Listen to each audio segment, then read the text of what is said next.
ونصلي على رسوله الكريم أما بعد فأعوذ بالله من الشيطان الرجيم بسم الله الرحمن الرحيم أولئك الذين امتحن الله قلوبهم للتقوى لهم مغفرة وأجر عظيم. وقال في موضع آخر رضي الله عنهم ورضوا عنه. وقال النبي صلى الله عليه وسلم اقتدوا بالذين بعد أبي بكر وعمر. صدق الله العظيم. اسلام سے مجھ کو الفت ہے، کچھ شوق عبادت رکھتا ہوں. اسلام سے مجھ کو الفت ہے، کچھ شوق عبادت رکھتا ہوں. صدیق عمر عثمان علی چاروں سے محبت رکھتا ہوں.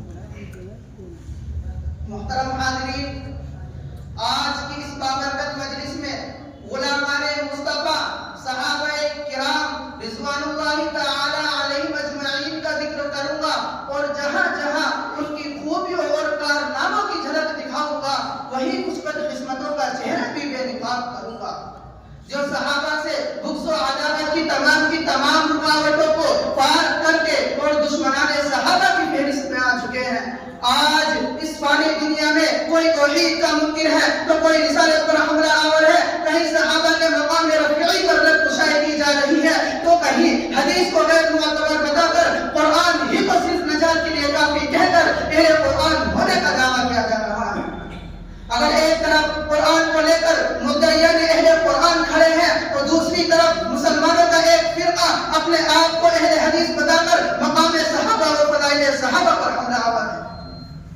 حضرات، یہ بات مسلمانوں کے نزدیک مسلم ہے کہ آپ علیہ السلام کے بعد اگر کوئی جماعت اللہ تبارک و تعالی کے نزدیک محبوب و مقبول ہے تو وہ صحابہ کرام کی جماعت ہے، کیونکہ صحابہ کو اللہ تبارک و تعالی نے اپنی رضا کا پروانہ اس دنیا ہی میں دے دیا اور جنتی ہونے کا فیصلہ سنا دیا.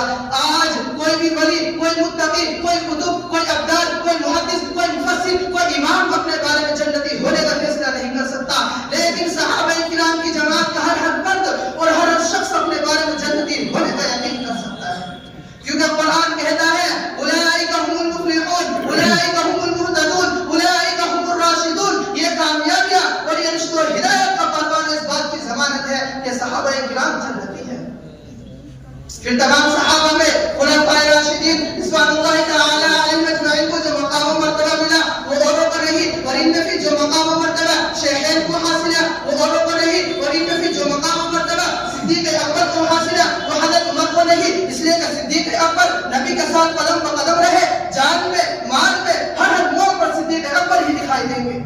جب دشمنوں نے نبی سے مزاحمت کی تو صدیق اکبر نے دفاع کیا، جب دشمنوں نے نبی کو ہجرت پر مجبور کیا تو صدیق اکبر نے رفاقت اختیار کی، جب دشمنوں نے نبوت پر حملہ کیا تو صدیق اکبر نے ان سے جہاد کیا. حضرات، اس ابو بکر صدیق کی فضیلت و مناقب و محاسن پر کیا گفتگو کروں جن کے بارے میں قرآن و حدیث شاہد ہے. قرآن کہتا ہے والذی جاء بالصدق وصدق به اولئک هم المتقون، اور دوسری جگہ قرآن کہتا ہے فاما من آتى واتقى وصدق بالحسنى فسنيسره لليسرى. امام رازی اپنی تفسیر کبیر جلد نمبر 31 صفحہ نمبر 204 پر فرماتے ہیں کہ مفسرین کا اس بات پر اجماع ہے کہ اس سے مراد صدیق اکبر ہے.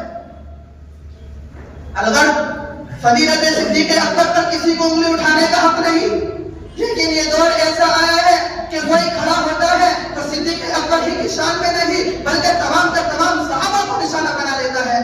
رافضی اور شیعہ دخل کر خصوصاً خلفائے راشدین سے بغاوت کرتے ہیں. ان کی بغاوت مسلمانوں سے پوشیدہ نہیں، لیکن ایک وہ جماعت ہے جو خود کو قرآن کا ماننے والا بتا کر، عامل حدیث بتا کر، سنت پر عمل کرنے والا بتا کر، نبی سے محبت، صحابہ کی عظمت، مسلمانوں کا ہمدرد بتا کر، سنا کر، اعلان کر کے تقدس صحابہ پر حملہ آور ہے. یہ وہ جماعت ہے جس کو دنیا غیر مقلدین کے نام سے جانتی ہے، اور یہ غیر مقلدین نام نہاد اہل حدیث جماعت دنیا والوں کو عامل حدیث بتا کر اہل ایمان کو دھوکہ دیتے ہیں، حالانکہ ان کے اعمال، ان کی عبادات، ان کے معاملات، ان کے طریقے سارے کے سارے قرآن و حدیث کے خلاف ہیں.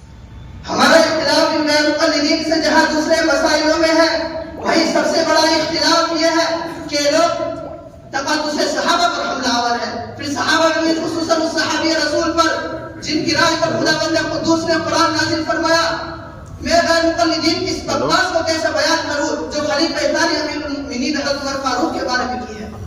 وہ امیر المؤمنین جس کی شان کا کسی کہنے والے نے یوں کہا ہے کہ شریعت کی زبان رکھتے ہیں روشن ضابطے اس کے، شریعت کی زبان رکھتے ہیں روشن ضابطے اس کے، نبی کی حصت جاتے ہیں سارے راستے اس کے، لڑک جاتے ہیں اس کے نام سے کفار کے لشکر، لڑک جاتے ہیں اس کے نام سے کفار کے لشکر، بکھر جاتی ہے شیطانوں کی طاقت ذکر سے اس کے.